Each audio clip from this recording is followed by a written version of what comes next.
Do you feel it? Feel it? Do you feel it in the air?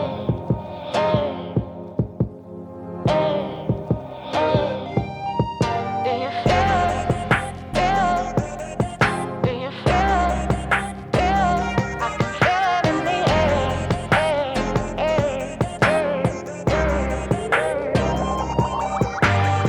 Do you feel it? Feel it? Do you feel it in the air? Do you feel it?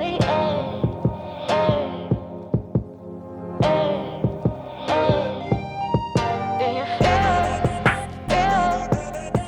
Do you feel it? Boa tarde, colegas. Boa tarde, professor João. Meu nome é Paulo Roberto Rodrigues, professor de matemática da EBIAS. E hoje nós temos a honra de receber para uma conversa o professor Dr. João Bosco Mangueira Sobral. Ele é bacharel em matemática, mestre em engenharia de sistemas e computação, doutor em engenharia elétrica pela Universidade do Rio de Janeiro. Professor da UFSC, tendo atuado no curso de graduação em sistemas de informação e nos cursos de graduação e pós-graduação da ciência em computação. Realiza pesquisas em segurança de rede, segurança da informação, redes de sistemas. Além disso, ele participa de projetos de computação em escolas.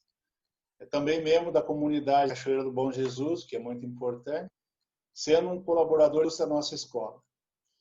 Ele é autor de vários artigos científicos e livros. Queria aqui ressaltar uma das suas obras, o livro publicado em 2015, intitulado Dos Primórdios da Matemática aos Sistemas Formais de Computação, pois relaciona a discussão que estamos realizando com os estudantes dos anos finais de EBIAS. Em nome de todos os professores da equipe de matemática da escola, gostaria de agradecer ao senhor por ter aceito esse convite. É uma honra para nós ter o senhor aqui conosco. Agora, daremos sequência à nossa roda de conversa. Boa tarde a todos. Boa tarde, professor João Bosco. Obrigado pela sua presença na nossa roda. A minha pergunta é, em sua opinião, quais contribuições o conhecimento histórico traz para a valorização da matemática estudada na escola? É assim, a questão da história, eu acho que é muito importante. Foi como o professor Guilherme andou fazendo umas 2 aulas de história da matemática e me despertou interesse, porque é na história que a gente encontra as raízes das coisas. Essa é a questão, né? E eu, quando eu estava na UFRJ, um dia, eu vi uma frase lá, escrita em algum lugar, que dizia mais ou menos assim, que quem queria aprender uma ciência precisava conhecer suas raízes. Aí tinha o nome de um sujeito lá, que era o autor da em direito, né? Mas a frase ficou para mim, e realmente as raízes, elas são importantes que se conheça, porque eu senti que quando eu entrei na computação, eu tive que pegar tudo pelo meio do caminho, né? E ficava indagando, da onde que veio isso, como é que surgiu, né? Depois que eu fiz os livros, um professor lá da UFRJ que recebeu, ele disse assim, puxa vida, isso aqui era tudo que eu queria, porque eu fico hoje fazendo essa parafernália tecnológica e a gente não sabe de onde veio esse negócio. E aí ele colocou assim, infelizmente ele faleceu, não vi os livros. Mas não, ele chegou a ver os livros e daí comentou assim: mas as raízes estão ali na ciência da computação, que era a minha ciência de trabalho. As raízes elas estão na matemática, na lógica e um pouco na filosofia. Um pouco na filosofia. Foi esse trabalho que eu pesquisei e montei esse livro.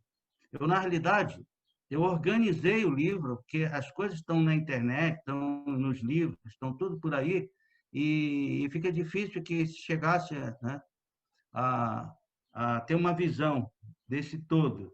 E aí eu pensei, eu vou montar a história, vou buscar na matemática, que eu tenho uma vivência. Tem muitos livros aqui de matemática, história da matemática, ensino da matemática e livros mais avançados, né? Eu tenho bastante livros aqui. E de computação também tem.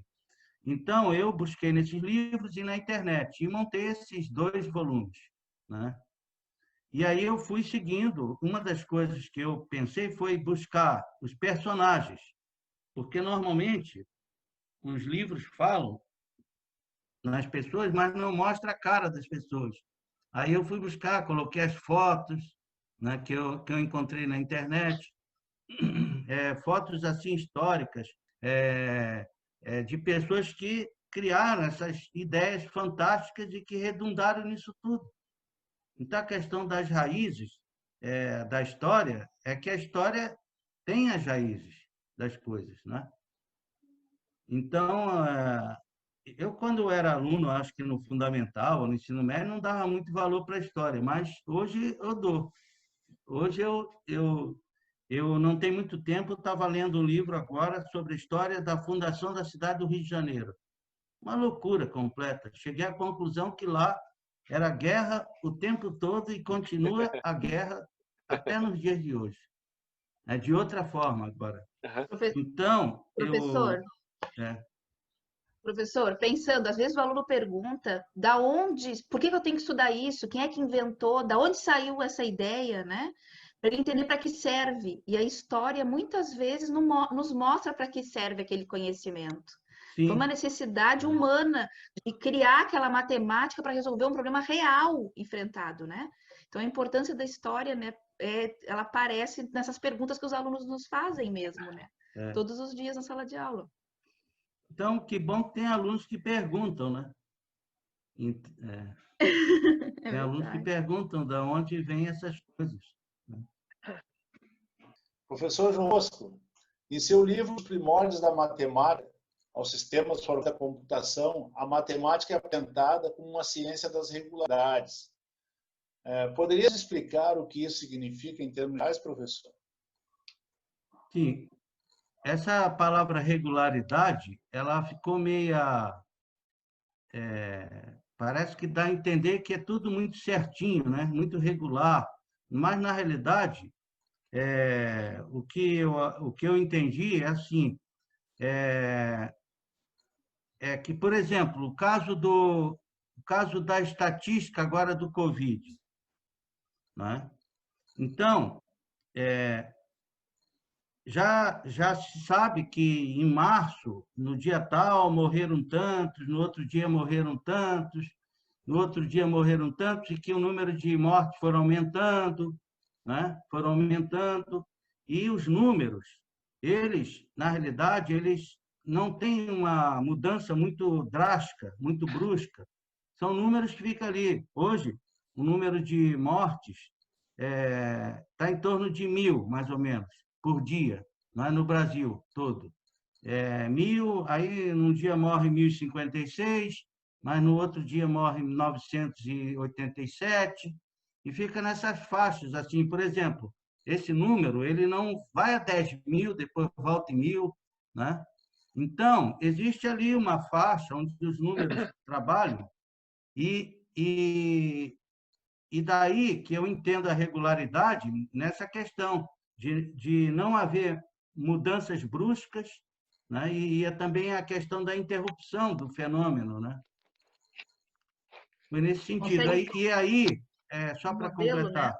Por causa disso, se consegue criar os modelos matemáticos, fazer ajustes de curvas dentro desses números, né? Isso é comum. E isso, embora a palavra fique parecendo que é algo assim, tudo certinho, mas não é, né? É que, na realidade, as coisas não são muito distantes também, né? Esse foi o exemplo melhor que eu encontrei para explicar isso. Ótimo. Isso mostra também, né, que a partir da matemática, etc., nem tudo é certo, né? Tem muita discussão, tem muita crítica, tem muito diálogo. Então a gente não pode ficar assumindo que o que uma pessoa da matemática falou sempre vai ser verdade, né? Dentro do nosso campo a gente sempre discute muito. Até porque a gente trabalha muito com aproximações, né? Porque o modelo, ele nos dá uma regularidade como se fosse exata, né, professor? Mas a vida real não é isso. Na né? realidade, não é. Na realidade, é uma linguagem de aproximação que vai nos ajudar a tomar uma decisão melhor, mas não quer dizer que ela esteja exatamente certa. E isso é a grande dificuldade que a gente tem na escola, né? De mostrar para o aluno que isso também é uma ideia, né? Que isso também é algo que não é exato. Essa ideia da matemática exata, como se ela nos desse sempre a resposta certa. Isso vem sendo usado como ferramenta de poder, né? Como se matematicamente provado ninguém pode me questionar. Mas como o próprio Guilherme também fala, né, e o professor acabou de falar, há escolhas de modelos. Eu posso escolher modelos diferentes, né, que vão me dar resultados que não são tão semelhantes assim. E eu acho que isso é importante os alunos saberem, né, usar essa ferramenta, usar essa linguagem, né, mas entender que nós, o ser humano, tem condições também de analisar, olhar criticamente para isso, né? Acho que isso é uma coisa mais importante que a gente pode deixar para os alunos, né? Da matemática na vida prática, conseguir fazer a vinculação da que a gente ensina na escola com a realidade deles. Isso é muito fundamental. Boa tarde a todos, colegas professores, o professor João Bosco. Então, é uma alegria muito grande receber o professor. Está contribuindo bastante com a nossa prática, né? Eu gostei bastante, professor, quando o senhor colocou o seu cuidado com os alunos com maior dificuldade. Eu achei isso muito bacana. Achei isso é o nosso papel, né, como professor, ter esse resgate com os alunos com maiores dificuldades, né? Se ele tem um potencial, que bom, é capaz de estudar sozinho, que bom. Mas eu acho que quando ele tem dificuldade e eu consigo resgatar, isso tem um grande valor. Então, professor, a pergunta para o senhor: é possível nos explicar de maneira simplificada a relação existente entre o pensamento algébrico e a lógica com a linguagem computacional? Eu vejo assim, pelo que eu vi, existe a álgebra, né? Existe a lógica e existe o cálculo, que é falado, esses são sistemas formais da computação, né? Primeiro volume, falando, e eu quis dizer assim, olha, o que é a álgebra, o que é a lógica, o que é o cálculo. Eu pensei assim, tentei escrever um capítulo ali, pode ser até que eu melhore isso aí, mas, então eu vi assim, quando eu fui estudar a disciplina lá do doutorado, que o professor me deu o livro, havia uma álgebra para estudar. Na realidade, o livro tinha um nome de cálculo, mas o que eu cheguei à conclusão? Que existia um cálculo baseado na álgebra e um cálculo baseado na lógica. Essa que é a realidade que... E eu tive um colega de trabalho que ele dizia assim, olha, rapaz, existe álgebra e lógica e todo o resto é cálculo. Ele falava assim, né? E ele conhecia bastante matemática também, né? E depois eu vivendo assim algumas partes que eu pude ver, eu senti isso aí, né? Então, eu acho que a melhor resposta seria assim, olha, álgebra e lógica são sistemas formais. A definição do sistema formal em computação, eles dizem o seguinte, olha, todo sistema formal tem uma linguagem. E tem mesmo, a lógica é uma linguagem. E a álgebra também não deixa de ser, porque a álgebra tem os símbolos que a gente usa, tem uma sintaxe para escrever as expressões, né? Tem uma semântica ali, é uma linguagem. E só que cada abordagem dessa tem suas leis, Aí a álgebra tem as suas leis e a lógica, ela tem uma linguagem e depois o complemento dela, ela tem os axiomas da lógica e as regras de inferência que deduzem as coisas, que fazem as provas. Então, todas as duas abordagens têm a sua linguagem. E todas elas têm um sistema dedutivo. A gente prova com a álgebra, faz provas matemáticas com a álgebra e também faz com a lógica, né? Deduzindo fatos lá. Né? Então, eu vejo assim essa diferença. Agora, a outra coisa é o seguinte, teve uma época lá do doutorado que eu estudei o que eles chamavam métodos formais para especificar sistemas de computação. E aí eu estudei o que eram duas abordagens assim, olha, existe o método construtivo e o outro método é o orientado à propriedade. O método construtivo é aquele método que eu construo o que eu quero e mostro, ó, está aqui pronto. Eu construo uma cadeira, né? Coloco o assento, coloco os pés, o encosto e digo, ó, está aqui a cadeira. Esse é o método construtivo. O outro método é dizer assim, olha, eu não mostro a cadeira. Eu digo o seguinte, olha, a cadeira que eu estou imaginando, ela vai ter 4 pés, vai ter um encosto, vai ter um assento e que a inclinação do assento é tanto, do encosto é tanto, e a almofada é do tipo tal, não sei o quê. Isso daí é outra abordagem que eu estou falando da cadeira, que é a abordagem orientada à propriedades. A álgebra, ela está do lado construtivo das coisas. E a lógica está do lado de falar das propriedades. Então, eu vejo assim essas diferenças. Né? E aí, se pode perguntar assim, tá, mas qual é a melhor abordagem? Né? A minha resposta, a experiência que eu tive, eu digo assim, se eu estou interessado no comportamento do sistema, sabe? O comportamento é o seguinte, por exemplo, vai no caixa eletrônico do banco e olha aquele sistema, como é que o cliente interage com a máquina, né? São eventos externos à máquina. Mas tem o que acontece dentro da máquina que a gente não vê, que são as ações internas da máquina. Por exemplo, como é que ela escolhe entre nota de 50 e nota de 20? Eu digo lá que eu quero assim, quero só nota de 20. Ela faz.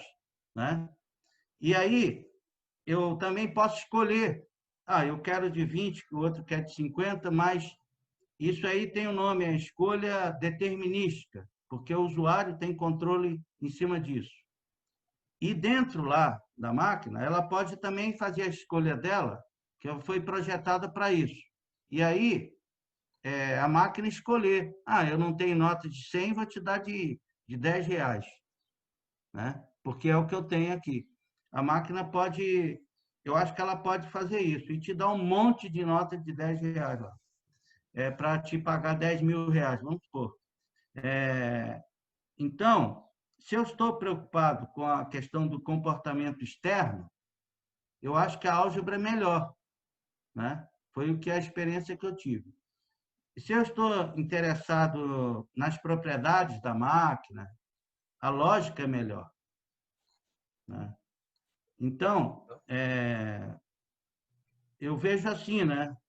Porque eu cheguei a usar os dois métodos, e eu usava a álgebra, o lado algébrico mais para o lado externo, da comportamento externo, né? E quando eu queria falar de propriedades do sistema, eu imaginava a lógica.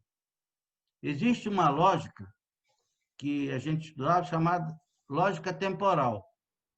Aí essa lógica tinha, além dos operadores das lógicas anteriores, tinham mais 2 operadores, que era um operador chamado sempre e outro operador chamado eventualmente. E isso é o que acontece nos sistemas, que eu tinha que especificar propriedades que valem em todos os estados da máquina, né? Porque a máquina ela tem os estados que ela vai mudando. Ela está estado inicial, vem o cliente, enfia o cartão, aí ela já muda o estado, aí vai para o estado para pedir senha, não sei o quê, né? E ali ela vai evoluindo, né? Então, e podem reparar que ela funciona e depois ela volta ao estado inicial. Isso aí é uma coisa que eu conheci em computação, né? Por quê? Ela precisa voltar porque vem outra pessoa depois. Ela tem que desligar, passar e voltar tudo. Aí aparece aquela tela, né? Então, para especificar isso, tem matemática, tem a teoria dos autômatos finitos, é tudo matemática, né? Os teoremas, né?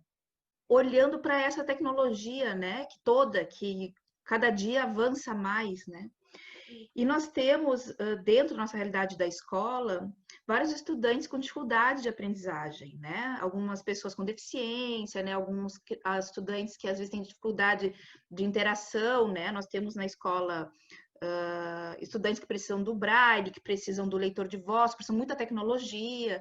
Então, dentro dessas dificuldades de aprendizagem ou dessas dificuldades de acesso às informações, né, que a gente tem hoje, o senhor acredita que o desenvolvimento da área computacional pode contribuir com a inclusão escolar desses alunos com dificuldades?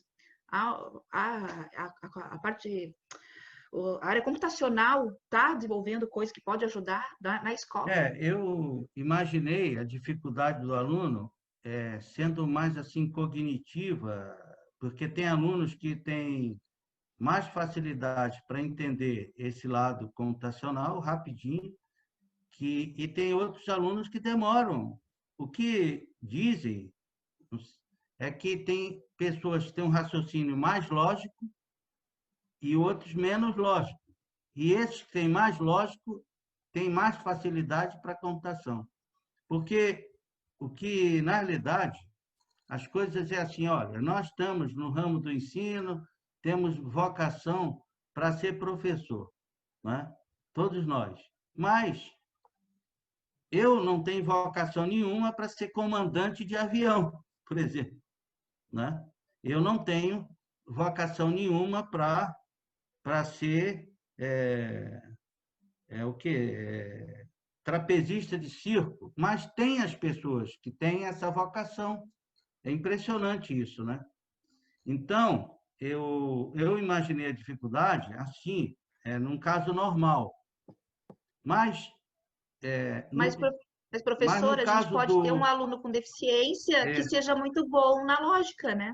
Sim, tem. Eu tive um colega de trabalho, ele faleceu ao final do ano passado, não, de estudo, no tempo do doutorado, no Rio de Janeiro. Ele faleceu numa gripe, que eu acho que ele era cadeirante, da mãe dele carregar ele no colo para tirar da cadeira, colocar no carro. Mas ele tinha uma cabecinha assim, muito boa. E ele fez o doutorado dele, virou professor na UERJ, lá, né? E ficou alguns anos até que veio a falecer. Então, ele tinha um problema físico mesmo, né? Agora, ele não tinha um problema cognitivo, a dificuldade de aprender, ele tinha muita facilidade, né? Um software que pode ser utilizado na web, que é da universidade, acho que é do MIT, Estados Unidos. E esse software chama-se Scratch. E aí o Scratch, ele dá facilidades de alunos que tenham, para o aluno não precisar ver detalhes do computador, detalhes da linguagem, ele pode aprender a raciocinar fazendo os algoritmos só no cursor, movendo bloquinhos, encaixando os bloquinhos dentro do outro, né? Num dos períodos que eu fiz lá em Canasvieiras, eu usei isso aí com a turma, experimentei e gostei. E o pessoal gostava, se divertia lá, porque faziam coisas, desenhos, faziam o que eles queriam lá, né? Então, talvez seja uma forma de propiciar a esse aluno uma maneira mais lúdica, para ele ter mais facilidade, porque ele não vai ter condições de enxergar de cara algo assim muito mais complicado para o nível dele. Imagino que eu não tenho outra solução assim mais, né? Mas eu acho que essa solução ainda é pouco explorada. Por exemplo, Então, eu acho que podia ser feita umas experiências no laboratório com algumas crianças para ver a reação deles. A competição, né, na educação, na inclusão, quando foi montado na escola que eu trabalhava uma sala para cegos, né, se utilizou como base a informática, a computação, com o Falador, que é o programa que faz a leitura, faz a transcrição, né, consegue inventar, consegue ler, consegue entender símbolos. Eu acho muito importante o estudo da computação nesse ramo da inclusão. Mas o Sou Fluir Cegos, eu agora lembrei que em 2011, além de eu estar na EBIAS, eu participei de um projeto, não era meu, mas eu participei ajudando lá na SIC dos cegos. E aconteceu que eu fiquei um período dando aula para os cegos. E aí tinha uma meia dúzia dos cegos lá, mas um deles era o que era assim, era muito bom ele. Então, eles tinham um programa especializado na máquina deles, que eles escutavam, né? Escutavam e eles respondiam as coisas ali, né? De acordo com que... Eu não lembro o nome desse programa, mas a ASIC, ela usa esses programas para fazer o cego interagir com a máquina. E eu nunca tinha tido experiência com alunos assim, acabei tendo, que eu achava que ia ser complicado, mas depois eu vi que não era. O software ajudava demais, era uma ferramenta que ele usava e ele interagia, e eu só explicava para ele, mas eu, quando explicava, ele não me via, mas ele escutava o que eu falava, né? Uhum. Então, pode ser que essas ferramentas, essa para o aluno cego, eu acho que quem faz melhor esse lado é a SIC, mas as escolas não devem, eu imagino que não façam ainda, né? Então, aqui em Blumenau, no Laboratório de Matemática da FURB, né, eles tinham um projeto Logo, que era para alunos com deficiência intelectual e alunos cegos também. E era na linguagem computacional, né? Porque o Logo é linguagem computacional também, para aprender matemática. Assim, eu tive a oportunidade de ver uma palestra de um professor falando sobre esse trabalho. Eu imagino que haja, né, possibilidades de trabalho na matemática, né, nesse sistema, mas, de fato, eu acredito que é pouco explorado ainda mesmo. Eu acho que nas escolas públicas ainda deve ser pouco explorado, mas eu queria até ressaltar que eu convivi com várias escolas particulares antes de chegar na EBIAS com a Sabrina e pude ver o seguinte: as particulares não querem nem ouvir falar em aluno deficiente, ou que vai ter que implantar isso, ou que vai ter que gastar dinheiro implantando isso, ou tendo professor especializado.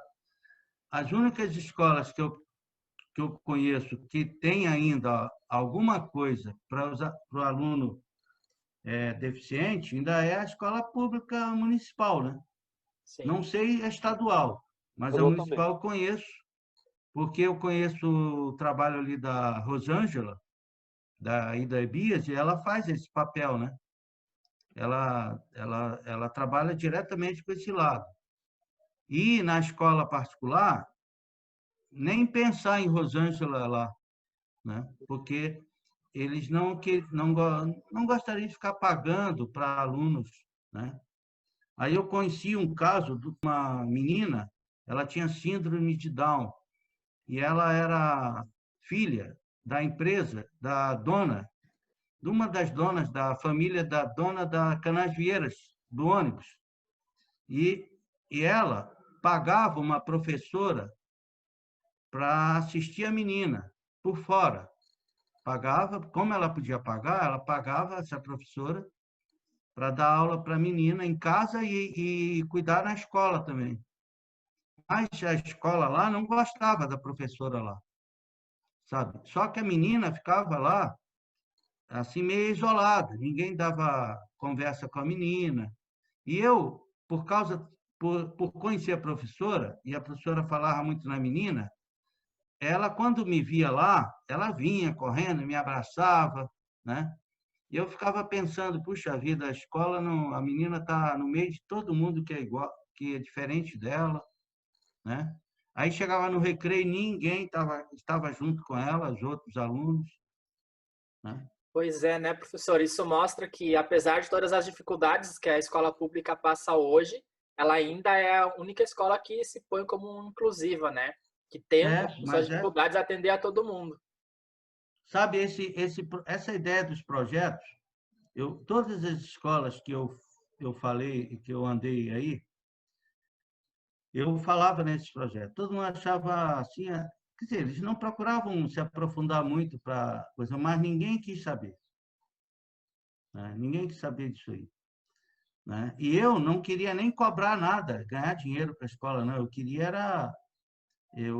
Eu até pensava assim, olha, eu vou aproveitar, vai ter uma turminha lá, eles vão indicar um professor para cuidar lá comigo, e aí eu envolvo a Sabrina no meio da história também, mas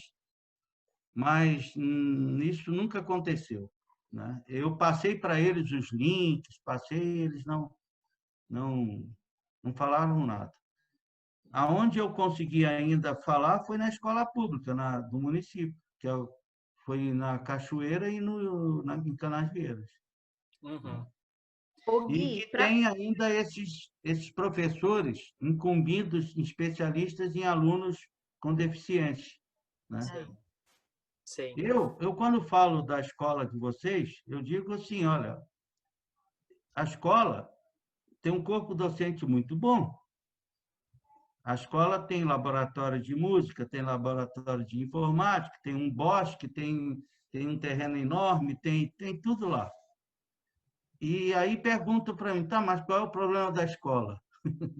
Aí eu digo assim, olha, é que vocês sabem disso, os alunos, normalmente, eles também são inquietos, né? Eles são inquietos, tem que ficar dizendo para eles ficar quieto, presta atenção, não é quanto tempo vocês levam falando para acalmar os alunos. Então, isso é que eu acho que é o ruim da escola. Bom, nas particulares, eu acho que também não é muito diferente. Não é muito diferente, não, porque Sabrina me contava como é que eram as aulas dentro do Cruz de Souza, por exemplo, algumas aulas. E era difícil para o professor, né? Então, eu dizia para ela, Sabrina, olha, você nunca me reclame de professor, porque esses professores, além de ganhar pouco, ainda tem que aguentar esse rojão. Boa. Falava para ela isso aí, né? Ótimo, Aí, professor. então, e a outra coisa que vocês não têm é o seguinte, a grande maioria dos pais não sabe muito aonde vão orientar para o filho seguir. Eu estou tentando orientar aqui em casa, mas eu também sinto dificuldade, sabe? Sinto dificuldade. E agora eu fico imaginando o pai que não sabe dizer nada, né? E tem os pais assim, né?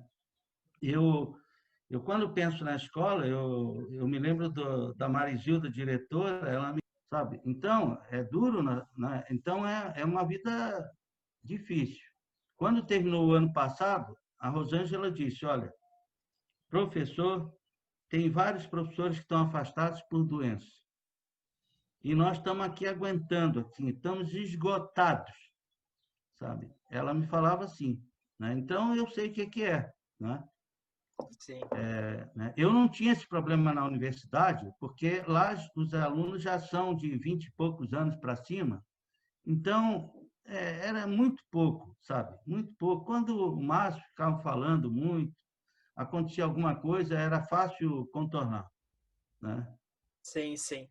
E, Professor, tem mais algumas coisinhas aqui que a gente gostaria de perguntar. sim. Já falamos um pouquinho sobre isso também, né?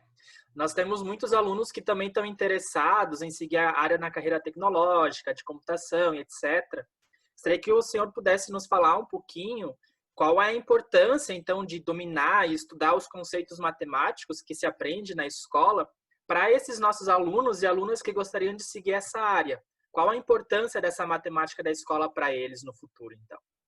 Por exemplo, se o aluno vai programar uma linguagem, aprender uma linguagem de programação, todas essas linguagens, elas têm as funções, muitas funções já programadas, e que o aluno vai incluir o nome daquela função e vai dar um parâmetro para aquela função ali funcionar e dar uma resposta, né?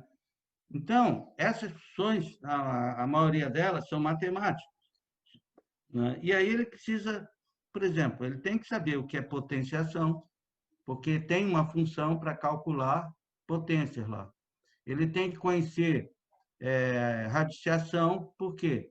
Porque vários cálculos aparecem raiz disso e daquilo, e ele tem funções já para calcular a raiz quadrada, né? Então, ele vai usar a função já sabendo, olha, é a raiz quadrada que foi ensinado lá no fundamental, né?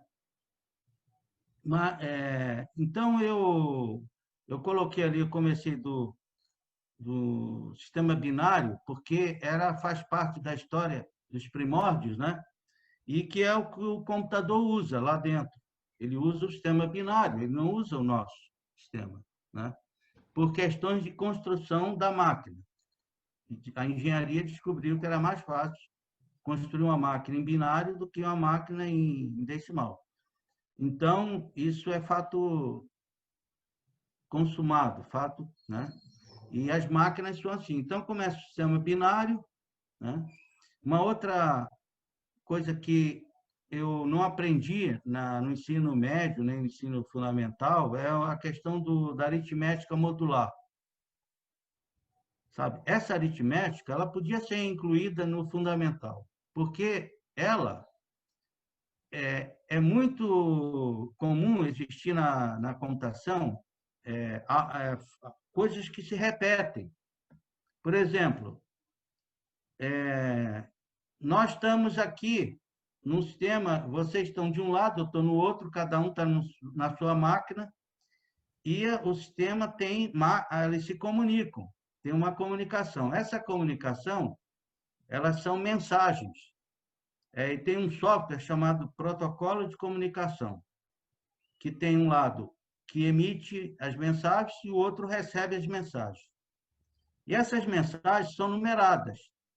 Então, elas não podem ser numeradas infinitamente, começar 1, 2, 3, porque senão, aonde vai parar essa numeração?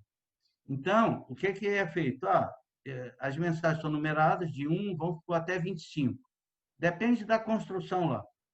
Mas, quando der 25, começa em 1 novamente. E isso aparece essa aritmética modular, né? E a aritmética modular é muito usado para verificar CPF, código de barra, ISBN, onde tem aqueles códigos. Ali são algoritmos que criaram aqueles códigos e, para verificar se aquilo é verdade, tem toda uma matemática, né? E usando essa aritmética modular, né? Sim. Eu achei isso muito legal. Aí incluir um capítulo no livro sobre isso aí, né? De propósito, porque os livros não falam. Eu montei o capítulo com que eu consegui o material, fui montando ali, porque as coisas se repetem, e aí a numeração precisa repetir.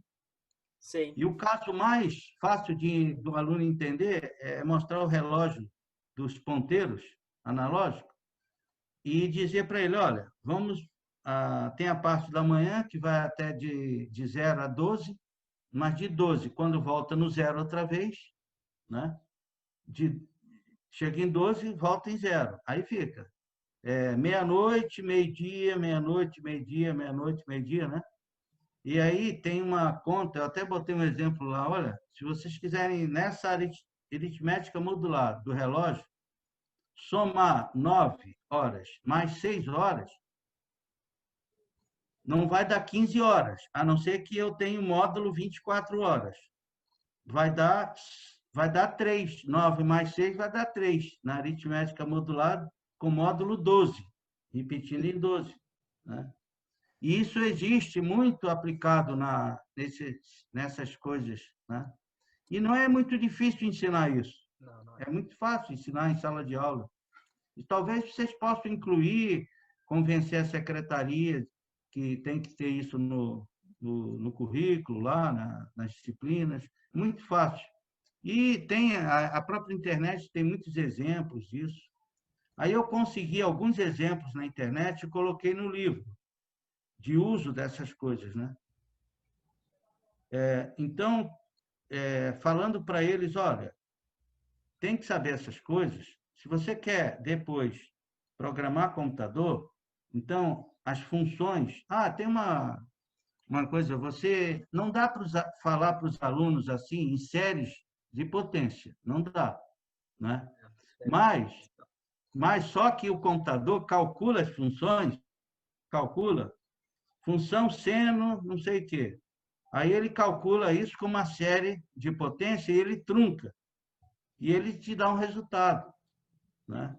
Mas, mais para frente, eles, na universidade, eles vão saber o que é séries, que é um negócio muito legal.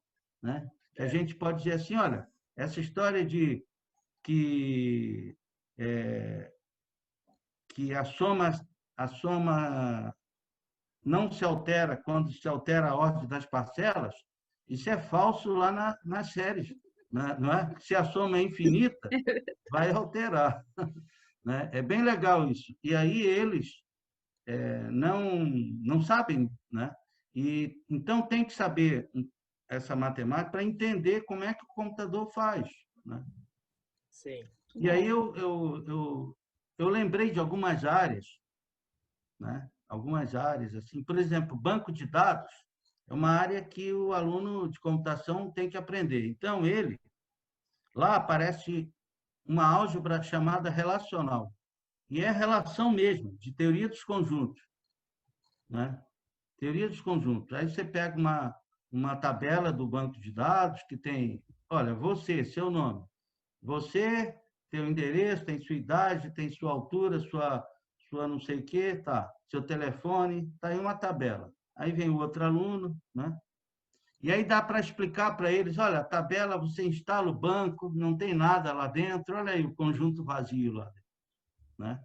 Aí você bota um registro, tem um conjunto unitário, daqui a pouco bota outro registro, outro conjunto unitário, bota outro. Né? Mas quando você tem uma visão do banco, eles têm um conceito chamado visão computacional do banco. O banco, essa visão, pelo que eu entendi matematicamente, é o conjunto das partes.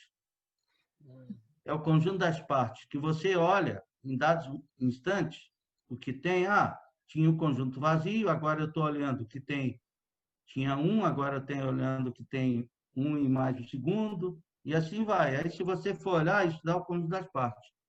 Então, eu, quando fiz esses livros, eu, na verdade, não queria fazer esses livros.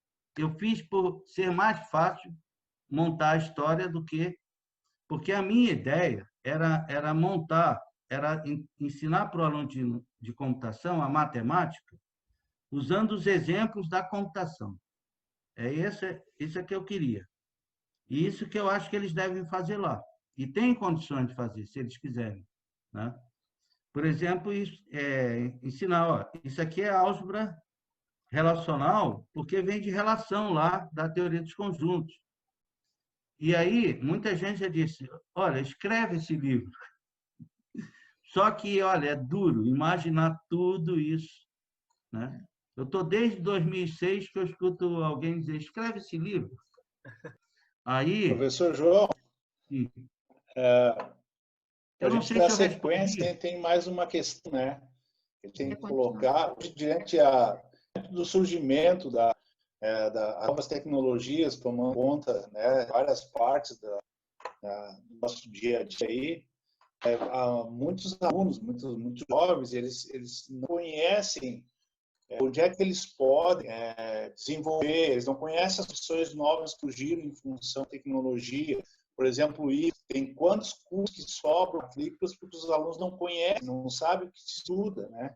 Então, por diante da questão informática, dica que o senhor dá para uns DBIAs que interessam por a área da computação da informática, que caminho que eles têm que buscar para ter essa formação? O que o senhor daria? Um aluno que se interessa, qual é o caminho que ele tem que trilhar para essa formação na área Olha, a da informática, da resposta computação? é o que eu comecei a fazer no projeto em 2011, que era assim, o aluno ele precisa começar a, a dominar assim, um raciocínio lógico para ele pensar no problema com o computador, que o computador vai resolver, né? Então, eu ensinei lá algo assim, eu imaginava um computador. Olha, o computador era... Lá na UFSC tem aquelas paredes de tijolinhos, não tem?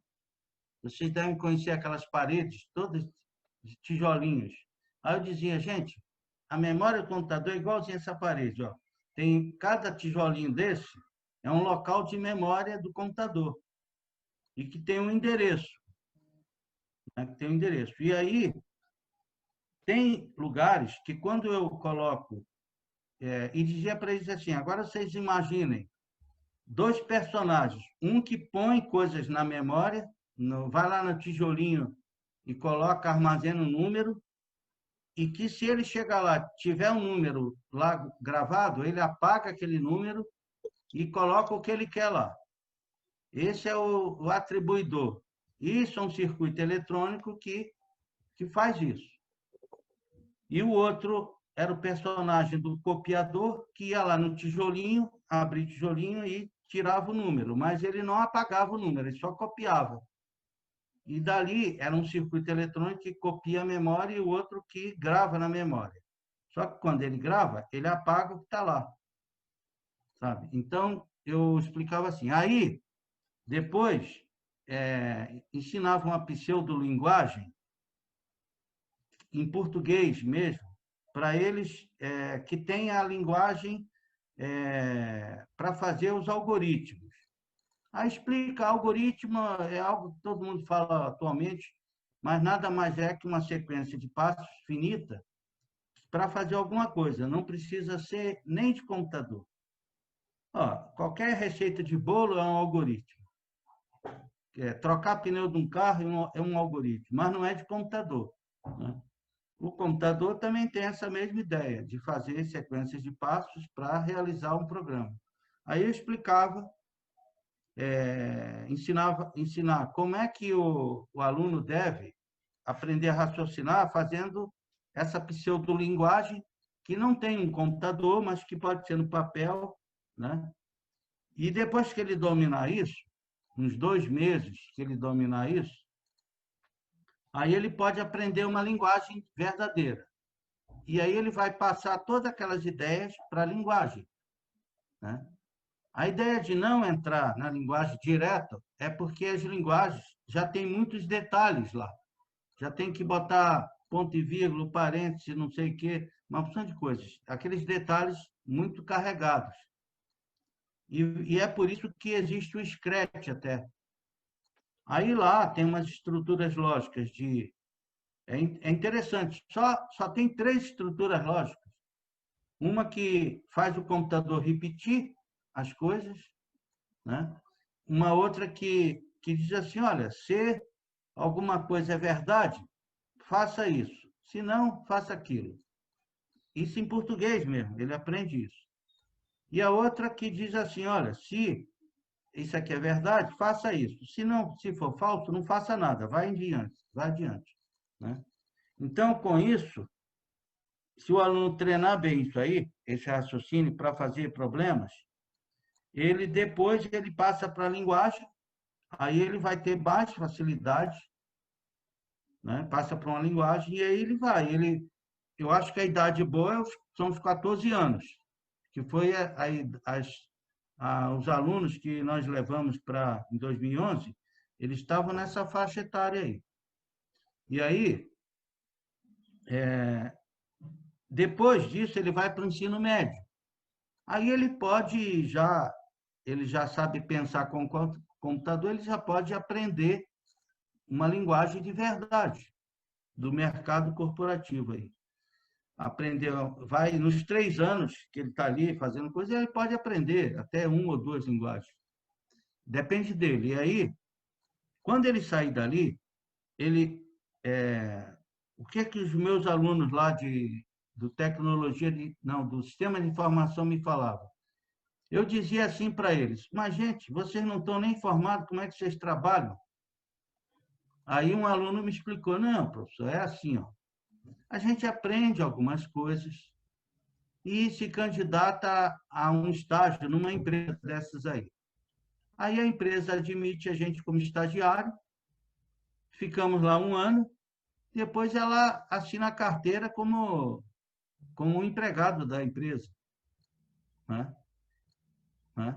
E aí nós ficamos trabalhando. E aí eles entram para a universidade e tiram o primeiro curso deles, de graduação, né? Tudo que a UFSC, a Unisul, a Univale forma desses alunos é pouco perto do que se precisa. Então, emprego tem. Bom, só não tem um emprego que ganhe 15 mil reais logo, né, em 2 anos, 3 anos de trabalho. Isso não tem. Os empresários também exigem deles, né? Bom, mas emprego até tem. E aí, quando eu fiz o projeto com a escola, eu dizia para os alunos, olha, o Sapiens Park está sendo criado. Vão aparecer várias empresas aí e é um dos meios que vocês têm de ter emprego. Mas só que vocês têm que começar a se preparar agora. Porque, aí eu brincava, porque se vocês não se prepararem, vocês vão ficar varrendo o chão do Sapiens Park. E vão vir os alunos lá, as pessoas de São Paulo, do Rio, de Porto Alegre, não sei o que, vão tomar esse espaço, né? E isso já existe mesmo. Muita gente de fora que está chegando aí porque, eu não quero mais ficar em São Paulo, eu quero viver num lugar mais tranquilo. E aí vem para cá. Fizeram as escolhas, né, professor? Ele fez uma escolha lá como ele podia. Isso. Fizeram as escolhas. Agora, a gente como escola, né, e como comunidade, né, o professor é um colaborador da escola, a gente tem o papel de oferecer. Acho que esse o nosso papel, né? Poder fazer isso. E aqueles alunos que despertarem, quiserem escolher essa área, eles têm a maior oportunidade depois, porque já tiveram esses fundamentos que são tão importantes. Eu acho que isso é a principal questão, assim, que a gente pode também estar pensando. E é interessante também a gente pensar como essas dicas, né, e a valorização da matemática nesse contexto, ela aparece. Porque os alunos, muitas vezes, eles querem seguir carreiras que têm a ver com a nossa área da matemática, mas eles não têm ideia de como aquilo que você está vendo na escola pode fazer falta depois. Né? Imagina, o aluno vai chegar lá para aprender a programar, mas ele não sabe nem resolver uma função, ele não sabe nem trabalhar com a lógica, então é importante. Não, aí não dá. Então aí a escola, não tem condições. Eu acho que o nosso papel na escola é esse, é oferecer essas experiências, oferecer esses projetos e, né, ensinar a matemática que eles também vão precisar, com certeza, né, como todos os professores aqui colocaram. Professor, o nosso tempo da roda de conversa está se esgotando, né? Quero lhe agradecer muito. A gente vai disponibilizar também para os alunos uma apresentação do professor falando do código, né, computacional e outras questões históricas que o professor vai trazer. Então, convidar os alunos para verem também o outro vídeo, porque vão ser estão sendo disponibilizados 2, né, essa roda, para vocês conhecerem o professor João, né, agradecer muito ele ter aceito e estar aqui conosco, respondendo essas perguntas, né, e conversando com a gente, mas assistam também o outro vídeo, né? Lá vocês vão encontrar quem quer aprofundar nesse conhecimento, quem quer saber um pouco mais, né? O professor já falou aqui do código binário e de outras coisas, né, dentro do sistema computacional que são importantes. Vocês podem estar vendo lá, que tem a ver com o que vocês estão estudando também, algumas questões eu sei que o professor tentou aproximar, e vocês vão ter a possibilidade. Então, professor, quero lhe agradecer a todos os professores, né, também da equipe que estão aqui.